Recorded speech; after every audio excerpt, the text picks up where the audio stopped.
Hi friends, welcome to cbcharepalli బ్రాహ్మణవంటలు. ముందుగా సబ్స్క్రైబర్లకు అందరికీ కూడా హృదయపూర్వక ధన్యవాదాలండి. ఈ వీడియోలో పెసరకట్టు చారు అండి, చాలా టేస్టీగా ఉంటుంది. ముఖ్యంగా ఈ ఎండాకాలంలో పెసరపప్పు పదార్థం మనం ఎక్కువగా తినగలిగితే కనుక శరీరానికి బాగా చలవ చేస్తుందండి,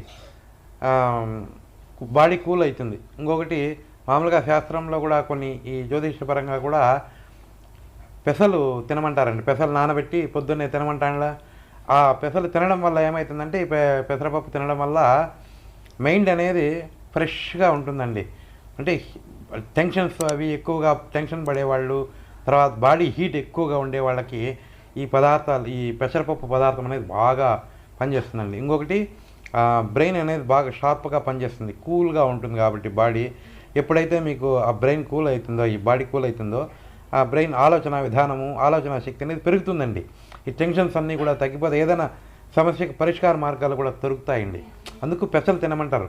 పెసలు రాత్రిపూట నానబెట్టేసి ఒక పిడిగుడు పొద్దున్నే మొహం కడుక్కొని తింటే బ్రష్ చేసుకొని ఆ బ్రెయిన్ అనేది బాగా కూల్గా ఉంటుంది.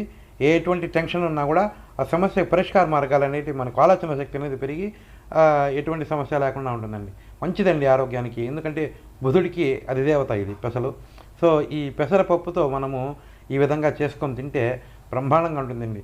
వేడి వేడి అన్నంలో నెయ్యి వేసుకొని ఈ పెసరకట్టు చారు వేసుకొని తింటే కనుక సూపర్గా టేస్ట్ కాంబినేషన్ ఏమంటే ఈ పెసరపప్పుకు నెయ్యి పడితే కమ్మదనం అద్భుతంగా ఉంటుందండి. ఖచ్చితంగా మీరు కూడా చేసుకొని తిని ఆరోగ్యంగా ఉండండి, ఆనందంగా ఉండండి. ఈ వీడియో మీకు నచ్చినట్లయితే లైక్ చేయండి, షేర్ చేయండి, సబ్స్క్రైబ్ చేయండి, పక్కనే ఉన్న గంట సింబల్ ప్రెస్ చేయండి. అప్పుడే మేము చేసే వీడియోలన్నీ మీకు నోటిఫికేషన్ రూపంలో వస్తాయండి. ధన్యవాదాలండి. Thank you very much. నేను ఈరోజు పెసరకట్టు చారు చేస్తున్నానండి. ఇది ఆరోగ్యానికి చాలా మంచిదండి. ఎండల కాలము ఇట్లా పెసరపప్పు తింటే కనుక చాలా చలవ. ఇప్పుడుండే ఎండలకి ఇట్లా 2 రోజులకోసారి 3 రోజులకోసారి చేసుకున్నాం అనుకో, ఒళ్ళు చలవ చేస్తుందండి. దానికి కావాల్సిన పదార్థాలండి: కొత్తిమీర, కరివేపాకు, జీలకర్ర, మెంతులు, ఆవాలు, ఎండుమిరపకాయలు, ఉప్పు, పసుపు, ఆయిలు, పెసరపప్పు, ఇంగువ, చింతపండు, పచ్చిమిరపకాయలు, టమాటాలండి. ఈ పెసరపప్పు కూడా బాగా ఒదుగుతుందండి కొద్దిగా వేసుకున్నా, ఎందుకంటే మేము 4 కాబట్టి కొంచెమే వేసుకుంటున్నా. ఇది ముందు శుభ్రం చేసుకొని పొయ్యి మీద ముందు ఉడికించుకోవాలి, కందిపప్పు ఉడికించుకున్నట్టు. ఒకవేళ మీకు ఇష్టం లేదు చింతపండు అంటే టమాటాలు కూడా ఎక్కువ వేసుకోవచ్చు పులుపు కోసము. ఉల్లిపాయలు కూడా వేసుకోవచ్చు, కానీ నేను అది లేకుండా, మేము తిన్నాం కాబట్టి పెద్దగా లేకుండా చేసి చూపిస్తా. పెసరపప్పు అండి, ఇదేమి కొలత ఏం లేదండి. మనం ఎంతమంది ఉంటే మనము కందిపప్పు వేసుకుంటాం కదా, అట్లనే ఇది కూడా కొంచెం, ఇది కందిపప్పు ఒదగదు, ఇది కొంచెం ఒదుగుతుందండి. ఇది 2-3 సార్లు శుభ్రం చేయాలి.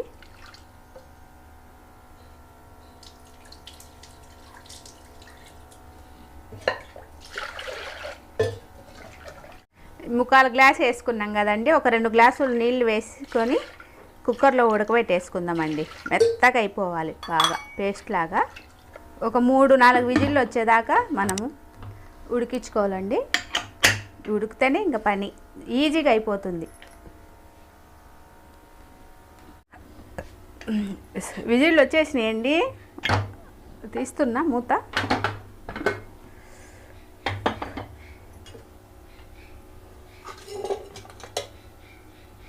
ఇంకోండి, కనిపిస్తుందా? మెత్తగా అయిపోయింది, ముద్దపప్పు అయిపోయింది. ముద్దపప్పు ఇట్లా అయిపోవాలండి మెత్తగా.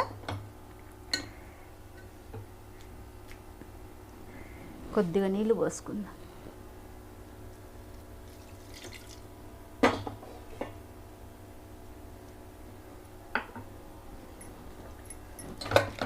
ఇది ఇట్లా కొంచెం నీళ్ళు పోసేసి ఇట్లా ఎనిపేస్తామండి.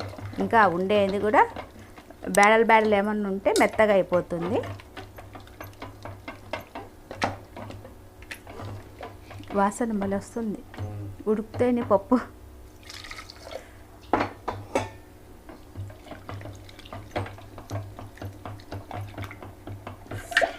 ఇదంతా పప్పు గుత్తితో అనిపోయాం కదండి. ఇప్పుడు అన్నీ వేసేసుకుందాము. స్టవ్ వెలిగించేసిన ఇప్పుడు పచ్చిమిరపకాయలండి, ఒక 2 టమాటాలు. మీరు కావాలంటే ఇప్పుడే మీరు అది వేసుకోవచ్చు, తెల్లగా ఉల్లిపాయ వేసుకోవచ్చు, ఫ్రై చేసుకొని వేసుకోవచ్చు. ఈ చారులోనే 2 రకాలండి. కొద్ది కరివేపాకు,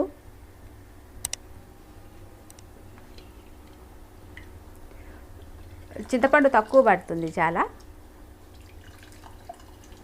ఎందుకంటే ఇది అది వేసినాం కదా అందుకు.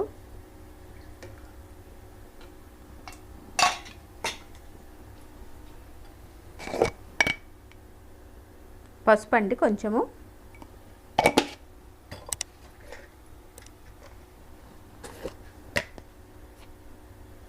ఉప్పు తగినంత,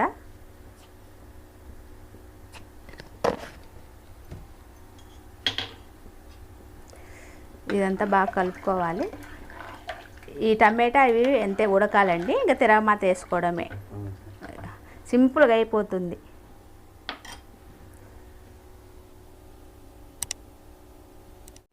అయిపోయిందండి, టమాటాలు ఉడికిపోయినాయి. తొందరగా ఉడుకుతాయి టమాటాలు. ఇదిగోండి, మీకు ఇట్లా నీళ్ళకి కావాలంటే నీళ్ళకి చేసుకోవచ్చు, చిక్కగా కావాలంటే చిక్కగా చేసుకోవచ్చు. ఇప్పుడు మనం తిరగమాత వేసేసుకుందాము. ఇది పక్కన పెట్టేసి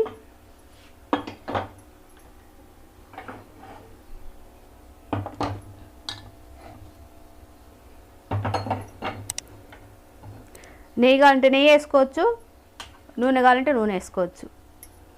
మరి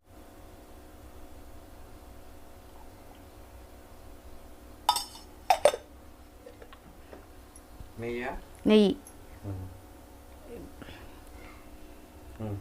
కొత్తిమీర అండి కొద్దిగా. ఇప్పుడు ఇది కాయిపోయింది, నూనె నెయ్యి వేసినాం కదా. ఒక 1/2 స్పూన్ ఆవాలు, జీలకర్ర ఒక 1/2 స్పూన్ అండి,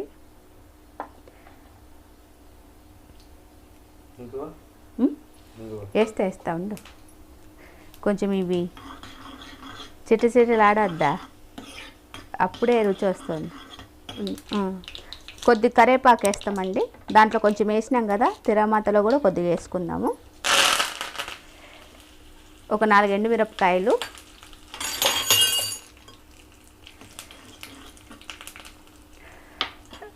మెంతులండి ఒక 10.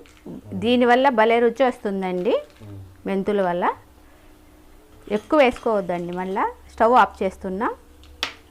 ఇప్పుడు ఆఫ్ చేసినాక ఇంగు వేస్తున్నా.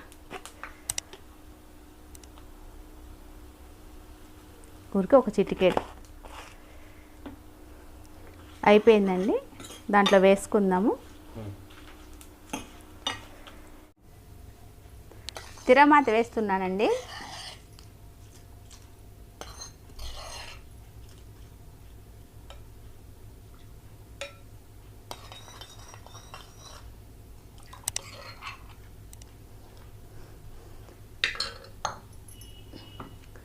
పైన కొత్తిమీర జల్లుదు.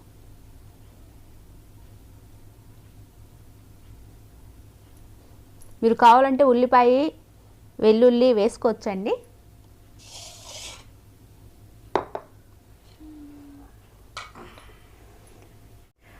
పెసరకట్టు చారు రెడీ అయిపోయిందండి. మీరు కూడా చేసుకొని తిని ఎలాగుందో మాకు తెలియజేయండి. ఇది ఆరోగ్యానికి చాలా మంచిదండి, చాలా ఈ ఎండల కాలం చేసుకుంటే చాలా చలవ.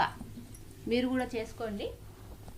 ఆరోగ్యంగా ఉండండి, ఆనందంగా ఉండండి. ఈ వీడియో కనుక మీకు నచ్చినట్టయితే like, share, comment and subscribe to cbcharepalli బ్రాహ్మణ వంటలు.